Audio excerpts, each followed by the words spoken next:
एक दफा हजरत यूसुफ कम उम्री में अपने वालिद के साथ सफर पर थे। रास्ते में वो एक ठहराव वाली जगह पहुंचे जहां मुसाफिर पानी पीते, आराम करते और अपने जानवरों को बांधते थे।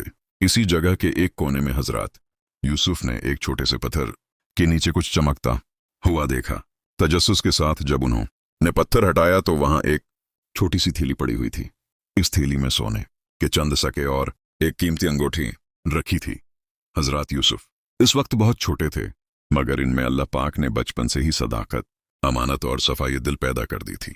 उन्होंने फौरन वो थैली उठाई और वालिद के पास ले आए। उनके वालिद ने देखा तो पूछा, बेटा ये कहाँ से मिली? हजरत यूसुफ ने सच्चे दिल से पूरी बात बता दी। वालिद ने मोहब्बत से मुस्कुराकर कहा, बेटा ये किसी मुसाफिर की इमानत है, जिसने ये गुम की है वो अभी बहुत परेशान होगा। फिर उन्होंने एक ऊंची जगह खड़े होकर आवाज लगाई, किसी की इमानत मिली है, अगर किसी का सामान गुम हुआ हो तो आकर बताए। काफी देर तक कोई नहीं आया। लोग अपने कामों में मसरूफ रहे। कुछ वक्त बाद एक बूढ़ा मुसाफिर घबराया हुआ दौड़ते हुए आया। वो हर जगह तलाश कर रहा था। उसकी सांस फूली हुई थी, चेहरा परेशान था और आंखों में फिक्र थी। वो कह रहा था, मेरी सारी कमाई एक थैली में थी, मेरी घर वापसी इसी पर थी, अगर वो न मिली तो मैं क्या करूंगा?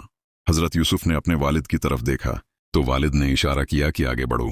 हजरत यूसुफ ने मुस्कुराकर थैली उसके हाथ में पकड़ा दी। बूढ़ा शख्स खुशी से रो पड़ा। उसने कहा, बेटा तुमने मुझे नई जिंदगी दे दी। ये इमानत तुम जैसे सच्चे बच्चे के हाथों में पड़ी थी, इसलिए महफूज रही। वो हजरत यूसुफ के सर पर हाथ रखकर देर तक दुआ देता रहा।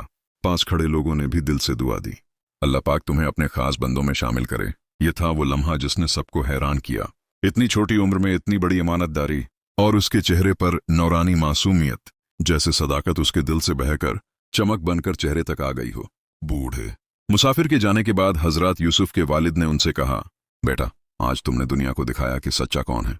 अमानत वो नहीं जो हाथ में रखी हो, अमानत वो है जो दिल में होती है। अगर दिल पाक हो तो हाथ खुद ब खुद पाक रहते हैं। अल्लाह पाक ऐसे दिलों को पसंद करता है जो साफ हों, सीधे हों और किसी का हक न खाएं। फिर उन्होंने हजरत यूसुफ को एक और बात समझाई, बेटा कभी ये ना सोचना कि नेकी छोटी या बड़ी होती है, नेकी नीयत से पहचानी जाती है। आज तुमने एक शख्स का छोटा सा नुकसान रोका, मगर अल्लाह पाक उसे बहुत बड़ी नेकी लिखेगा, क्योंकि तुमने किसी की परेशानी दूर की है, और परेशानी दूर करना अल्लाह पाक के नजदीक बहुत अजीम अमल है। हजरत यूसुफ गौर से सुनते रहे। उनके दिल में अजीब सा सुकून था। उन्हें महसूस हो रहा था कि किसी की इमानत वापस करके दिल में हल्का पुण्य और खुशी आई है, जैसे अल्लाह पाक ने सीने पर एक रोशनी रख दी हो। जब भी दिल सच्चा अमल करता है तो अल्लाह पाक उस दिल को नूर से भर देते हैं। रात हुई तो काफिले ने वहीं क़याम किया। चांदनी बहुत हल्की थी, लेकिन हजरत यूसुफ को लग रहा था जैसे उनके दिल में किसी ने चिराग जला दिया हो। वो आसमान की तरफ देखकर दुआ करने लगे, ऐ अल्लाह पाक मुझे हमेशा सच पर कायम रखना, मुझे हमेशा ईमानतदार रखना और मेरे दिल को हमेशा साफ रखना। इनके वालिद ने उनकी दुआ सुनी तो मुस्कुरा कर कहा, बेटा अगर दिल सच्चा रखोगे तो दुनिया की कोई ताकत तुम्हें झुका नहीं सकती। जो शख्स अल्लाह पाक के लिए सच्चा हो जाता है, दुनिया उसके सामने खुद झुक जाती है। इस वाक़ये ने काफिले के हर शख्स पर असर छोड़ा। सब लोग एक दूसरे को बता रहे थे कि किस तरह एक छोटे बच्चे ने एक बूढ़े मुसाफिर की उम्मीद वापस कर दी, और सब ने यह जान लिया कि सच्चाई इंसान को छोटा नहीं करती, बल्कि इंसान को अल्लाह पाक के करीब कर देती है।